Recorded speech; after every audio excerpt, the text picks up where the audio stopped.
चीन से तनाव को लेकर आज पीएम मोदी ने बुलाई सर्वदलीय बैठक। शाम 5 बजे होगी वर्चुअल मीटिंग। अलग अलग पार्टियों के अध्यक्ष होंगे शामिल। पीएम मोदी के साथ सर्वदलीय बैठक में कांग्रेस अध्यक्ष सोनिया गांधी होंगी शामिल। आमंत्रित दलों के अध्यक्ष बैठक में मौजूद रहेंगे। देश के 10 राज्यों की 24 राज्यसभा सीटों पर वोटिंग आज। दिग्विजय सिंह, ज्योतिरादित्य सिंधिया जैसे दिग्गज नेता मैदान में।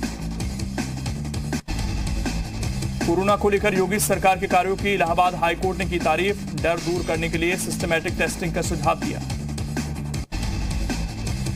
मुख्यमंत्री योगी ने देर रात तक वीडियो कॉन्फ्रेंसिंग के जरिए नोडल अफसरों के साथ बैठक की। मुख्यमंत्री 11 जिलों की प्रोग्रेस से खुश हैं। सीएम ने जिलों में सर्विलांस बढ़ाने के निर्देश दिए।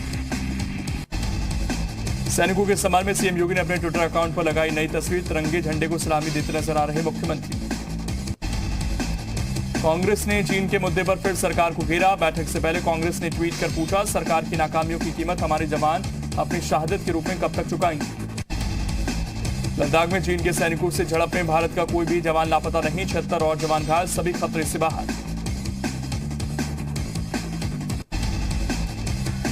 लद्दाख में भारतीय सेना से झड़प के बाद सैन्य अभ्यास में जुटा चीन। चीन के सरकारी अखबार ग्लोबल टाइम्स ने जारी किए वीडियो। अमेरिका से तनाव के बीच ईरान की नौसेना ने क्रूज मिसाइल को कामयाब परीक्षण किया। ओमान सागर में टारगेट को उड़ाया। लद्दाख में भारत चीन के बीच मेजर जनरल स्तर की हुई बातचीत। विदेश मंत्रालय ने फिर कहा, संप्रभुता से नहीं होगा समझौता।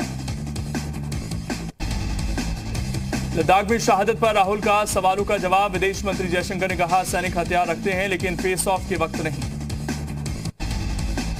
उत्तराखंड का एक और जांबाज जम्मू कश्मीर में शहीद। पिथौरागढ़ के दीपक जसीला शहीद हुए। राष्ट्रीय राइफल्स में तैनात थे दीपक जसीला। चमोली में नीतिबास चेकपोस्ट पर तैनात सेना के जवान पर घायल डूंग में चेकपोस्ट पहुंच गए हैं। नीति गांव के आगे लास्ट चेकपोस्ट है। उत्तराखंड से सटी तिब्बत की सीमा पर सैन्य तैयारियां तेज। आईटीबीपी के साथ सेना के जवान सरहद पर तैनात। यूपी एटीएस ने गिरफ्तार किया आतंकी संगठन के लिए युवाओं की भर्ती करने वाला शख्स। बरेली से गिरफ्तार इनामुल युवाओं को भड़काकर जिहाद के लिए करता था तैयार। चीन पर भारत सरकार की एक और स्वदेशी सर्जिकल स्ट्राइक। रेलवे ने रद्द किया चीनी कंपनी का 471 करोड़ का कॉन्ट्रैक्ट। देश में कल 24 घंटे में रिकॉर्ड करीब 13,000 लोग कोरोना से संक्रमित हुए। अब तक 3,66,940 लोग कोरोना से संक्रमित। देश में कोरोना से 12,237 लोगों की मौत। 1,60,384 लोगों का इलाज जारी। दिल्ली में 24 घंटे में कोरोना वायरस से 2,400 से ज्यादा लोग संक्रमित। अब तक 47,102 लोग हुए संक्रमित। यूपी में कोविड अस्पतालों में बेड की संख्या बढ़ाकर की जाएगी 1.5 लाख। सीएम योगी ने दिया अधिकारियों को निर्देश। राम मंदिर का भूमि पूजन कार्यक्रम टला। राम जन्मभूमि तीर्थ क्षेत्र ट्रस्ट ने पत्र के जरिए दी जानकारी। उत्तर प्रदेश में 69,000 सहायक शिक्षकों की भर्ती मामले में सीबीआई की मांग। इलाहाबाद हाईकोर्ट की लखनऊ बेंच में याचिका दाखिल की गई। याचिकाकर्ताओं ने भर्ती में फर्जीवाड़े का आरोप लगाते हुए परीक्षा की जांच सीबीआई से कराने की मांग की। आगरा के इरादत नगर थाना इलाके में हुई 5 लाख रुपए की लूट की वारदात का खुलासा। मुनीम ने दोस्तों के साथ मिलकर खुद से करवाई थी 5 लाख रुपए की लूट। फिरोजाबाद में ओवरलोडिंग ट्रकों पर प्रशासन का शिकंजा। 6 ट्रकों को किया गया सीज। त्रिवेंद्र कैबिनेट के 18 प्रस्तावों पर मुहर। परिवहन निगम की बसों में यात्री किराया डबल। परिवहन निगम को हो रहे नुकसान के लिए भरपाई के लिए किराया बढ़ाया गया। देहरादून में 19 जून से शुरू होगा सिटी बस का संचालन। कैबिनेट की बैठक में सिटी बस की किराए में 50% का इजाफा करने का फैसला। उत्तराखंड में बसों का किराया दोगुना करने पर सियासत तेज। कांग्रेस ने साधा सरकार पर निशाना। उत्तराखंड में अब तक 7 पुलिसकर्मियों में कोरोना संक्रमण की पुष्टि। डीजी लॉ एंड ऑर्डर के मुताबिक फ्रंटलाइन ड्यूटी में तैनात पुलिसकर्मियों को पीपीई किट मुहैया कराई जा रही।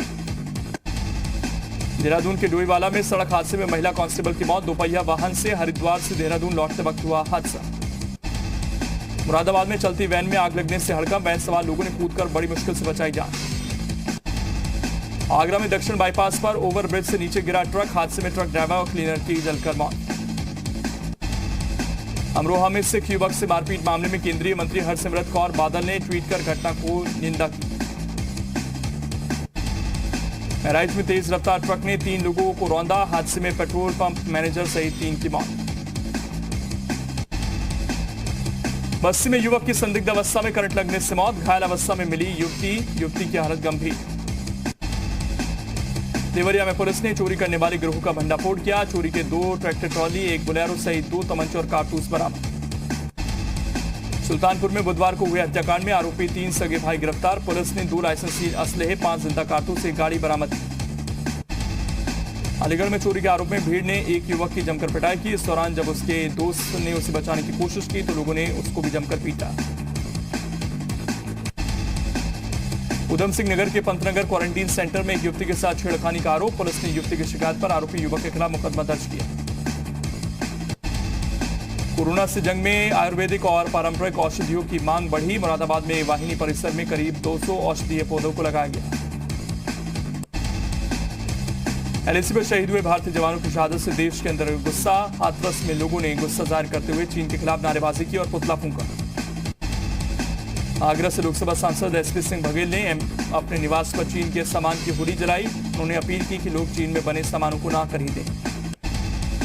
कोलकाता में चीन के काउंसलेट के बाहर बीजेपी और शिवसेना ने प्रदर्शन किया। लद्दाख में भारत चीन सैनिकों के बीच झड़प पर चीन के खिलाफ नारेबाजी की। दिल्ली की डिफेंस कॉलोनी के आरडब्ल्यूए ने अपील की है कि चीन में बने सामान का बहिष्कार किया जाए। पटना में जन अधिकार पार्टी के नेता पप्पू यादव और उनके समर्थकों ने चीन की मोबाइल कंपनी के विज्ञापन वाले होर्डिंग को कालिख से पोत दिया। दिल्ली में सड़कों पर चीन के खिलाफ फूटा लोगों का गुस्सा, जलाई गई चीन के सामानों की होली। बागपत में स्वदेशी जागरण मंच के कार्यकर्ताओं ने चीन के राष्ट्रपति शी जिनपिंग का पुतला फूंका। साथ ही चीन में बने सामान की होली भी जलाई। पंजाब के गुरदासपुर में शहीद नायब सूबेदार सतनाम सिंह का सैन्य सम्मान के साथ अंतिम संस्कार। अंतिम दर्शन के लिए गांव में भारी भीड़ उमड़ी। तेलंगाना के सूर्यापेट में शहीद कर्नल बी संतोष बाबू का पूरे सैन्य सम्मान से अंतिम संस्कार किया गया। शहीद कर्नल की अमर यात्रा के दौरान लोगों ने वंदे मातरम के नारे लगाए। बिहार के 4 शहीद जवानों के पार्थिव शरीर विशेष विमान से पटना एयरपोर्ट लाए गए। मुख्यमंत्री नीतीश कुमार समेत कई नेताओं ने शहीदों को श्रद्धांजलि दी। पटना के बिहेटा में शहीद जवान सुनील कुमार की अमर यात्रा में भीड़ उमड़ी। तिरंगे में पार्थिव शरीर को लपेटा गया था। लद्दाख में चीन के साथ झड़प में शहीद हुए तमिलनाडु के रामनाथपुरम के हवलदार के पलानी का किया गया अंतिम संस्कार। पैतृक गांव में पूरे सैन्य सम्मान के साथ अंतिम संस्कार किया गया। श्री राम जन्मभूमि तीर्थ ट्रस्ट की वेबसाइट के बाद ट्विटर और फेसबुक अकाउंट भी शुरू हुआ। श्रद्धालु राम मंदिर निर्माण से जुड़े अपडेट ले सकेंगे। ओडिशा के पुरी में इस साल भगवान जगन्नाथ की रथ यात्रा नहीं निकलेगी। 23 जून को शुरू होने वाली थी रथ यात्रा, सुप्रीम कोर्ट ने लगाई रोक।